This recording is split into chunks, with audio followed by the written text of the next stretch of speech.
हाय, मी सुविधा. आज आहे गणपती बाप्पाचा शेवटचा दिवस म्हणजे विसर्जनाचा दिवस आणि फायनली बाप्पा त्याच्या आसनावरून उठलेले आहेत आणि सकाळपासून पूर्ण कामामध्ये वगैरे दिवस गेला आणि संध्याकाळी विसर्जनाची वेळ आली.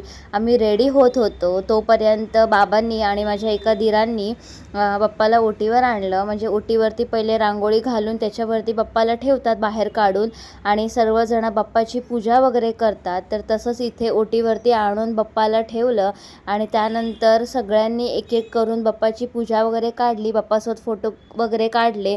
त्यानंतर मी पण इथे बाप्पाची पूजा केली आणि बाप्पाकडे हेच प्रार्थना केली की सगळ्यांना सुखी ठेवा. आणि स्मरणीला पण तापच येत होता. आणि हे आहेत आमच्या इथले बॉईज, आमच्या जे शेजारी राहतात ते, आणि हेल्पिंग हँड्स आहेत, म्हणजे नेहमीच सगळ्यांना हेल्प करायला ते तयार असतात. त्यानंतर माझ्या बाप्पासोबत हा माझा शेवटचा एक सेल्फी या वर्षीचा. आणि माझा डोळा कसला हॉरर दिसतोय, खूप लाल झालेला आणि खूप आग होत होती त्याची. त्यानंतर वरच्या आळीचे गणपती निघाले म्हणून आम्ही पण आमच्या बाप्पाला ओटीवरून बाहेर घेतलं. दरवर्षी आम्ही टेम्पोमध्ये नेतो, पण यावर्षी आम्ही ऑटोमधून नेत होतो. काही जण डोक्यावरून पण नेतात.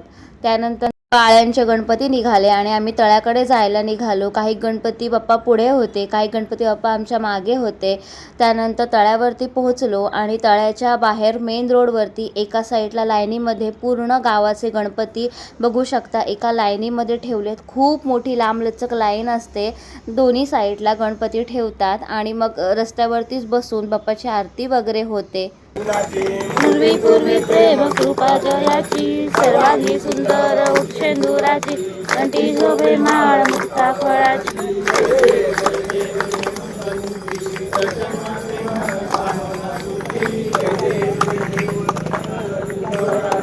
कुमरा चंदनाची उटी कुमकुम केशरा. त्यानंतर भजन आणि आरती संपली आणि नारळ फोडून बाप्पाच्या विसर्जनाची फायनली आता वेळ झाली आहे. आणि तळ्यामध्ये आमच्या इथे पूर्ण गावाच्या गणपतीचं विसर्जन होतं. तर इथे हा आमचा बाप्पा आहे ज्याचं विसर्जन होत आहे आणि खूप गर्दी होती, धक्के वगैरे लागत होते हाताला, म्हणून माझा फोन एकदम शेकी होत होता. म्हणजे व्हिडिओ पण नीट कॅप्चर करता येत नव्हती. पण म्हटलं फायनली बाप्पाचं एकदा शेवटचं दर्शन घ्यावं आणि बाप्पाला हेच सांगावं की गणपती बाप्पा मोरया, पुढल्या वर्षी लवकर या, सगळ्यांना सुखी समाधानी आनंदी ठेवा, प्रत्येकाच्या हातापायाला यश येऊ दे, सगळ्यांचं व्यवस्थित करा. आणि घरी आलो तर हे सुनं मखर अजिबात बघावंसं वाटत नव्हतं. आणि असा होता माझा आजचा दिवस. बाय.